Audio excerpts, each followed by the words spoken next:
सिंध दरिया का पानी पाकिस्तान को बंद। भारत का बड़ा फैसला। भारत का नया आबी मिशन। पाकिस्तान के लिए खतरे की घंटी। भारत ने सिंध तास मुआहदे के तहत पाकिस्तान जाने वाले पानी को रोकने के लिए एक बड़ा कदम उठा लिया है। हुकूमत हिंद ने जम्मू और कश्मीर में मौजूद इजाफी पानी को मुकम्मल तौर पर इस्तेमाल करने का मंसूबा बनाया है। इस मकसद के लिए 113 किलोमीटर तवील नहर की तामीर का इरादा है, जिसके जरिए पानी को पंजाब, हरियाणा और राजस्थान मुंतकिल किया जाएगा। ज़राए के मुताबिक ये मंसूबा न सिर्फ मौजूदा आबी निज़ाम को बेहतर करेगा, बल्कि पाकिस्तान को जाने वाले पानी की रवानी में भी बड़ी कटौती करेगा। इससे भारत को अपने हिस्से के दरिया रावी, ब्यास और सुतलज का मुकम्मल इस्तेमाल करने का मौका मिलेगा और साथ ही साथ मगरबी दरिया सिंध, जेहलम और चनाब से मुख्तस पानी भी मुकम्मल इस्तेमाल में लाया जाएगा। मरकजी वजीर दाखिला अमित शाह ने ऐलान किया कि अगले 3 सालों में सिंध का पानी राजस्थान के श्रीगंगा नगर तक नहरों के जरिए पहुंचाया जाएगा, जिससे लाखों एकड़ जमीन सैराब होगी और पाकिस्तान हर कतरे के लिए तरसेगा।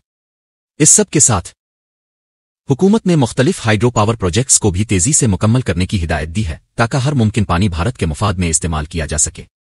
दोस्तों, क्या ये भारत और पाकिस्तान के दरमियान पानी की नई जंग की शुरुआत है? अपनी राय कमेंट्स में जरूर दें।